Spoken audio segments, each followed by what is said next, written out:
पिछले काफी समय से भारत और पाकिस्तान के बीच में टेंशन चल रही है और क्रॉस बॉर्डर फायरिंग को लेकर इस समय टेंशन जम्मू कश्मीर और पाकिस्तान के बॉर्डर पर एलओसी पर लगातार देखने को मिल रही है। अब उसी को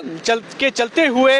यहाँ पर आज भारत और पाकिस्तान के बीच में फ्लैग मीटिंग भी जो है वो की गई और ये flag meeting brigade commander level की थी। पुंछ के चक्का दे बाग में आज सुबह ये फ्लैग मीटिंग सीनियर जो ऑफिसर्स थे भारतीय आर्मी के और पाकिस्तान आर्मी के, उनके बीच में ये पूरी डिस्कशन जो है चली कि किस तरह से यहाँ पर जो पिछले काफ़ी समय से क्रॉस बॉर्डर फायरिंग को लेकर घटनाएं देखी गई और आईईडी ब्लास्ट का भी एक घटना जो है पिछले दिनों देखी गई अखनूर सेक्टर में, स्नाइपर फायरिंग और इन्फिल्ट्रेशंस को लेकर, इन सभी मामलों को लेकर आज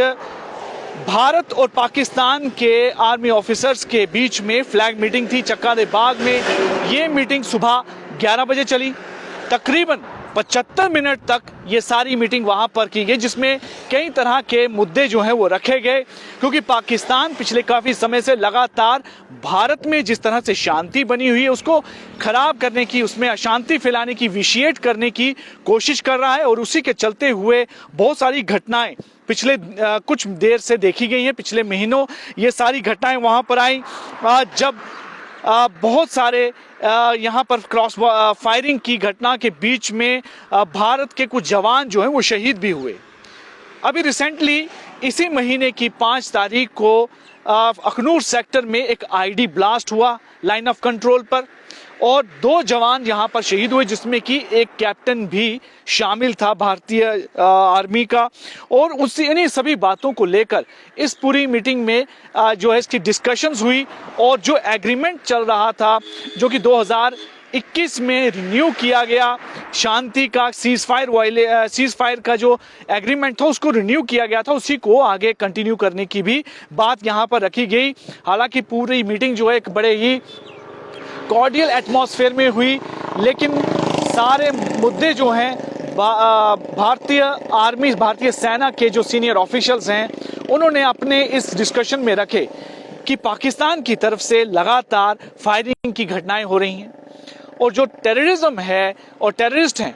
वो भी इन्फिल्ट्रेट करने की कोशिश कर रहे हैं। इन सब बातों को वहां पर रखा गया और जो घटना हुई थी जिसमें 2 आर्मी के जवान शहीद हुए थे, उसमें पीएएफएफ ने जो है वो अपनी जिम्मेदारी ली थी। पीएएफएफ जैश-ए मोहम्मद का ही एक विंग है और ये भी आतंकी घटनाओं को अंजाम देता है, उसने इसकी पूरी जिम्मेदारी ली थी।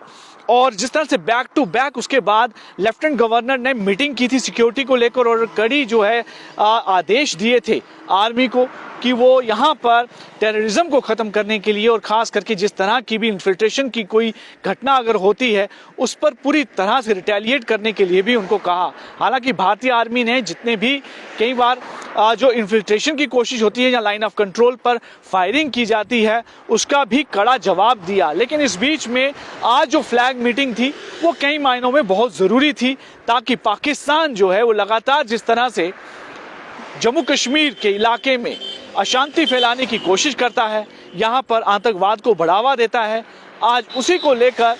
ये एक फ्लैग मीटिंग थी। यहाँ पर भारतीय आर्मी के जो ऑफिसर्स हैं उन्होंने अपनी पूरी बात को रखा और उम्मीद की गई है कि आने वाले समय में जो सीज फायर का एग्रीमेंट था वो लगातार रहेगा। इसी तरह की खबर देखने के लिए देखते रहिए व्यूज टुडे।